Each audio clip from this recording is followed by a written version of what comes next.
स्वामी समर्थ मित्रांनो, तर सकाळ सकाळ अशी देवपूजा केली। महालक्ष्मीचा गुरुवार होता म्हणून महालक्ष्मीची पूजा केली आणि कथा वाचून घेतली।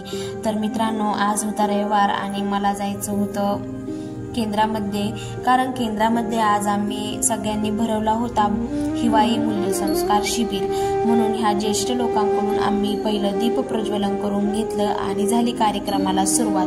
तर मित्रांनो, मूल्य संस्कार हिवाळी मूल्य संस्कार शिबिर म्हणजे हे लहान मुलांसाठी होतं। त्याच आम्ही केंद्रातर्फे जे बाल संस्कार वर्ग घेतला जातो 18 विभागांमधला हा प्रमुख विभाग आहे, जो की बाल संस्कार आहे। म्हणजे लहान वयात मुलांवर केले जाणारे संस्कार, म्हणजे दर रविवारी आपण 10:30च्या आरतीनंतर 12 वाजेपर्यंत जो लहान मुलांसाठी छोटासा कार्यक्रम घेतला जातो त्यालाच बाल संस्कार म्हणतात। तर कसं आहे मित्रांनो, जे लहान मुलांना आपल्या घरून केंद्रात येतात त्यांना काही स्तोत्र मंत्र तसेच काही केंद्रातून त्यांना कवायती घेतल्या जातात, त्यांच्यासाठी त्यांना शिकवलं जातं स्तोत्र मंत्र, ह्या सगळ्या गोष्टी त्यांच्याकडून करून घेतल्या जातात। त्यामुळे मुलांची प्रगती होती, शिक्षणात होती, तसंच समोरच्या माणसासोबत बोलण्यात, मोठ्यांचा आदर करण्यात, या सगळ्या गोष्टी त्यांच्या आमच्या केंद्रातून बाल संस्कार मार्फत सगळ्या सॉल्व होतात। मुलांना शिक्षणात येणाऱ्या अडचणी दूर होतात, त्याचबरोबर मुलं चिडचिडे कमी होतात, मुलं खेळण्याच्या बाबतीत कमी लक्ष देतात आणि अभ्यासाकडे जास्त लक्ष केंद्रित करतात। तर मित्रांनो, हे झाले आमच्या बालसंस्कारचे फायदे। तसेच आमच्या बालसंस्कार वर्गात आज मूल्य संस्कार शिबिर होतं। लहान मुलांचं हिवाळी हे वर्षातून 2दा केलं जातं, एकदा हिवाळ्यात आणि एकदा उन्हाळ्यात। तर उन्हाळ्यात केले जाणाऱ्या शिबिराला उन्हाळी मूल्य संस्कार शिबिर असं म्हणतात। तर मित्रांनो, तर इथे आज लहान मुलांनी खूप साऱ्या कार्यक्रमात भाग घेतला होता, म्हणजे ड्रॉइंग करणे किंवा कोणता तरी एक्सपेरिमेंट दाखवणे, त्याचनंतर काही गोष्टी विज्ञान प्रदर्शनासारख्या बनवून आणलेल्या गोष्टी, त्याच्यानंतर चित्रकलेतले चित्र रंगवणे, ह्या अशा साऱ्या खूप गोष्टी होत्या। आम्ही खूप सारे पाहुणे देखील बोलवले होते। त्याचबरोबर या कार्यक्रमासाठी पालकही खूप आले होते। तर मित्रांनो, लहान मुलांनी खूप साऱ्या कार्यक्रमात भाग घेतला होता। तर आमच्या सगळ्यात पहिले एका चिमुकलीने भाषण केलं, त्याच्यानंतर दुसऱ्या चिमुकलीने आमचा उदे गांबे उदे या गाण्यावरती डान्स केला आणि खरंच लहान मुलांकडे पाहून आपलं बालपण आपल्याला नक्कीच आठवल्याशिवाय राहत नाही। खरंच खूप छान वाटतं। तर आमच्या केंद्रातल्या एका छोट्याशा ग्रुपने असं नाटक बसवलं होतं, ते नाटक पण खूप छान झालं होतं। तर सगळे लहान मुले एन्जॉय करत होते। तसेच आम्ही केंद्रामध्ये थोडासा जेवणाचा प्रोग्राम पण ठेवला होता। दुपारपर्यंत तो प्रोग्राम झाला आणि त्याच्यानंतर परत लहान मुले सगळे कार्यक्रमासाठी बसले। तर कसं असतं ना मित्रांनो, हे शिबिर भरवणं खूप महत्त्वाचं असतं, त्यामुळे सगळे छोटे मोठे लहान मुलं एकत्र येतात, केंद्रात त्यांच्या ओळखी होतात आणि एकाच्या नादाने दुसऱ्या केंद्रामध्ये बालसंस्काराला येऊ लागतो। जर तुम्हाला मित्रांनो दिसत असेल, आमच्या केंद्रामध्ये जो काही कार्यक्रम होतो त्यात खरंच लहान मुलांची खूप प्रगती होती, त्यांच्या शिक्षणाची प्रगती होती। तसेच ते मुलं खूप कमी चिडचिड करतात, त्याचबरोबर ती आईवडिलांचा आदर करतात, आजी आजोबांना जीव लावतात, तसेच आपल्या शिक्षक वर्गासोबत तथा आपल्या मोठ्यांसोबत किंवा आपल्या शिक्षकांसोबत कसे बोलावे, कसे वागावे, ह्या सगळ्या गोष्टी आपल्या बालसंस्कार वर्गात शिकल्या जातात। तर मित्रांनो, हे नाटक जवळजवळ 10 ते 15 मिनिटांचं होतं। नाटक खूप छान झालं। हे नाटक एका वृद्धाश्रमातल्या वृद्धांवरती केलं होतं, म्हणजे जे आपण आजकालची पिढी पाहतोय, तर आपण आपल्या आईवडिलांना जीव लावलं नाही तर आपल्या सुना देखील आपल्या आईवडिलांना जीव लावणार नाही, हे सगळं या नाटकातून सांगितलं गेलं होतं। तसेच वृद्धाश्रम बंद करण्यासाठी नाटक बसवलं होतं। तर खरं तर मित्रांनो, आपले मुलं बालसंस्कार वर्गाला आले तर मला तर माहिती आहे की कोणत्याही आजी आजोबांना वृद्धाश्रमात जायची गरज पडणार नाही, कारण की आपल्या बालसंस्कार वर्गातून श्री स्वामी समर्थ महाराजांनी जे शिकवलं तेच पुढं चालत जात आहे। तर मित्रांनो, इथेही चिमुकली अशी सावित्रीबाई फुले झाली होती। तिने इतकं छान तिचं वर्णन केलं, सावित्रीबाई फुले कशासाठी झाली हे तिने सांगितलं।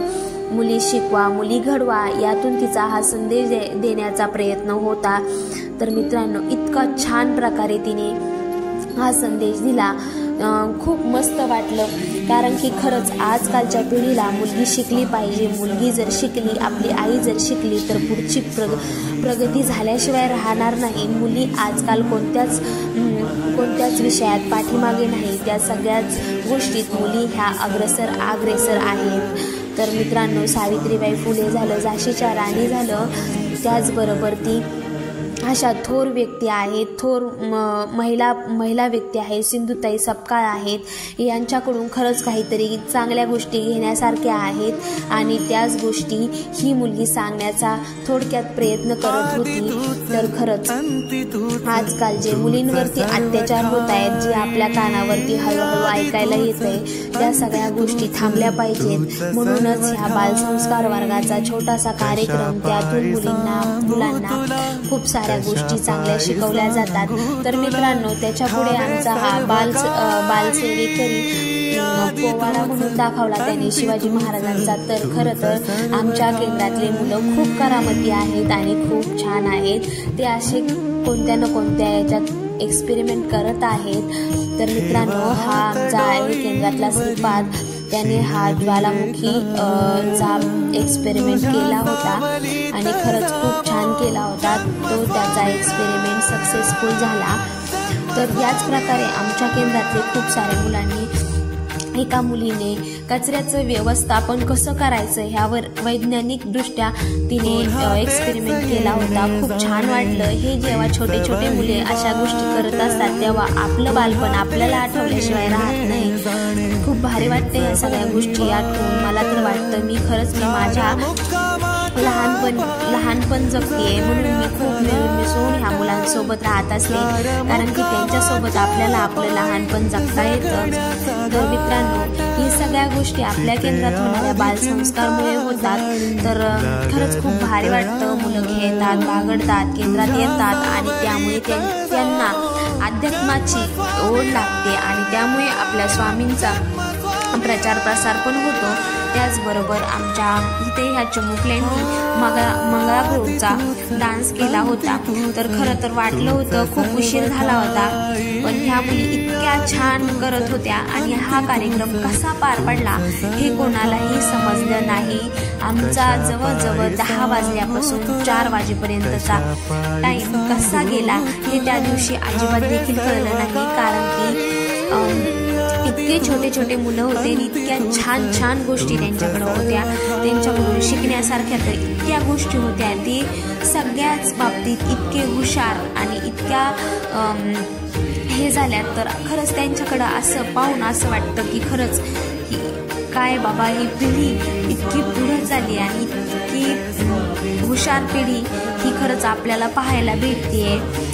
त्याच्यानंतर काही मुलांनी ड्रॉइंगमध्ये पण भाग घेतला होता। तर मित्रांनो, मला आज ह्या सगळ्या गोष्टी पाहून खूप आनंद झाला।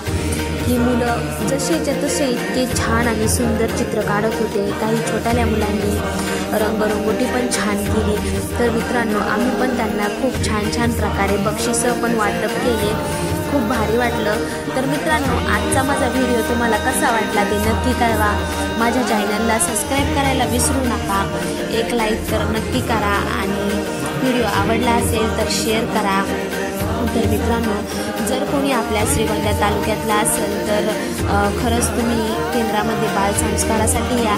शेवट हा आमचा चिमुकला श्रीगोंदा तालुका कसा झाला, त्याचं नाव श्रीगोंदा का पडलं याची माहिती दिली। त्याच्यानंतर मोरे मॅडम आणि काटे मॅडम यांनी थोडेसे जनरल नॉलेजचे त्याचे प्रश्न विचारले, तथा पालकांना देखील विचारले।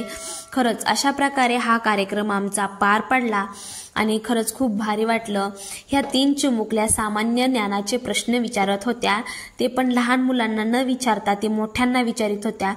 तर हे छोटे मोठे मुलं आहेत, असे इथे चित्र रंगवायचं त्यांचं काम चाललं होतं।